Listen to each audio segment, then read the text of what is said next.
nhớ chồng nè cô ít chọc phun giờ đó nhớ trò sổ hoa sổ chùa số lần số tụ lúc nào cô dùng xí hở là dùng chai dùng nhung giờ lên nào côจะ cám mốcกฎหมายว่าด้วยการปกป้องสิทธิผลประโยชน์ของเด็กเจ้าละถาต่อสอบว่าสุดจัว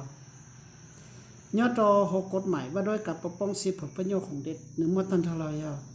จวดเจ้าอิมาตานะแต่ชีกูจะจิตถาสุดสมมาตากูจะยกมาตาจิตจะเปองค์การที่มีสิทธิ์แก้ไขจะหลักถาพูดโดยเด่นน้องซึ่ง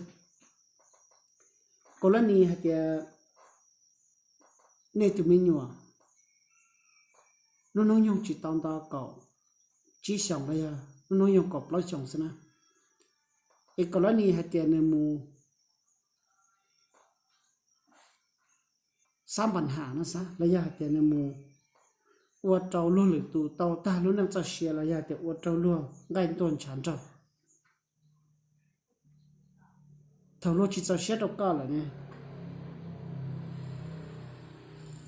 ôi dùng một tháo đi cả, thì dùng một sân ở cho ông cán từ ba này cái khaiพิจารณาทางบริหารยอดเดียก็ตัวมีหน่วยรุ่นน้องยงเก่าจีซองยายมูเลยเจนี่ยอดคดีอาญาเลยนะเจ้าหน้าที่มั่วสิทธิ์กับตัวผู้เกี่ยวมั่วสิทธิ์สืบสวนสอบสวนแถลงต่ออัยการแถลงต่อศาลตัดสินลงโทษจารีสอบกิจจริตเท่าเลยเดี๋ยวชี้ยานุ่งยงจีตอนต่อกอบจีสองกอบแล้วสองซื้อวันนี้จีซามุดตักศาลนะเนื้อมัวปล้อองการเจ้าเนี่ยอยู่เสนอนะกุยจบไม่เยอะเสนอเที่ยวกุยจงเนี่ยจีก็ได้เนื้อใจเสนอสิริองค์การที่อียอหน่วยใกล้เกี่ยคดีเด็ดคำบานน่ะหน่วยใกล้เกี่ยคดีเด็ดคำบานน่ะยอแต่จิตเอาสันตานเจเสนอมูลต่อหน่วยใกล้เกี่ยข้อขันยังคำบานโอตุแก้ไขตัวนี้นะยอดโดนเนี่ยรู้จ่อแก้ไขทางบริหารตัวนี้ป้าเนี่ยเดินตั้งมันก่อนรอโอกับเมโอกับตามุยอดตรงสกิจจะได้ชอบมาตาจิตเปองค์การที่ย่องห้องการยุติธรรมเมืองนะเทศบาลนะวันยอดตรงตัวนี้รู้เมืองนะย้อนเนี่ยจิเสนอมุดต่อข้างบ้านจะเนี่ยเสนอมุดต่อองค์การแล้วยังห้องการยุติธรรมเมืองโอตุแก้ไขตัวนี้แล้วยังเต่าอย่างก่อนองค์การที่เป๊ะยาองค์การสืบสวนสอบสวนองค์การสืบสวนสอบสวนเราเจ้าหน้าที่ตำรวจนะเสนอมุดต่อห้องการตำรวจระยะเสนอมุดต่อกุมภาพันธ์หรือป้าแก้ไขตัวนี้โดยเนจิซามรถตกสารว่าตัวพิจารณาตักเสกเดียวีในรุ่นน้องยงจิตตอนต่อเก่าชิชงแก้ไขทางบริหารป้าเนี่ยนะองค์การที่เปล่ายาองค์การอัยการประชาชนองค์การอัยการประชาชนว่าตั้งตรงแต่ในรู้เมืองนะระยะองค์การอัยการประชาชนแค่หนึ่งหลักผู้ต่ออย่าง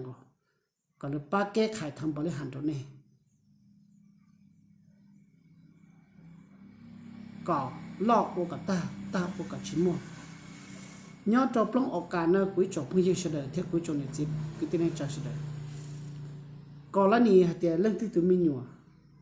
มูก็ให้การกับกระทำผิดทางอาญาระยะเดียว่าเจ้าล้วนหรือตัวเต่าตาลุ้นนั่งจะเชียระยะว่าเจ้าล้วนหรือตัวใกล้ต้นฉันจ้ารู้จิตจะเชื่อตัวนี้อยู่ตรงมุดเท้าล้วนนะอยู่ตรงมุดเท้าล้วนอยู่หมู่เฮียงห้องเจาะองค์การนะป้าแก้ไขบริหารตัวนี้โดยจีซามุดต่อสารเชจีนะกุยจบเพื่อเฉลย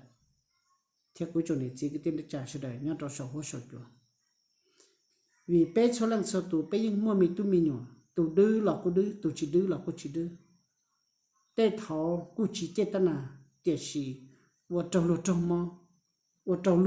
大路能这些对บ่รับมาแล้วว่าละยังเชื่อนะเกทนอยู่ต่อหมู่ต่อองค์การนะป้าพิจารณาตรงนี้นะกูจะไม่ใช่เลยเที่ยวกูจะเรียนสิ่งที่นี่จะใช่เลยนี่เนาะกูเที่ยวมาปล้ององค์การนะจะหลอกเคลียร์ตรงนี้แต่เราเนี่ยยังเป้าเลยแต่เราเนี่ยยังจิตเป้ายอเรื่องที่จิตเป้าล่ะกรณีตอนเด่นนะอย่าเดี๋ยวเกิดขึ้นล่ะย้อนจงหมู่ต่อปล้ององค์การนะป้าเนี่ยแก้ไขนะสิริคณะหน่วยใกล้เกี่ยเขากันเนี่ยคำบ้านสิริห้องการยุติธรรมเมืองสิริองค์การสืบสวนสอบสวน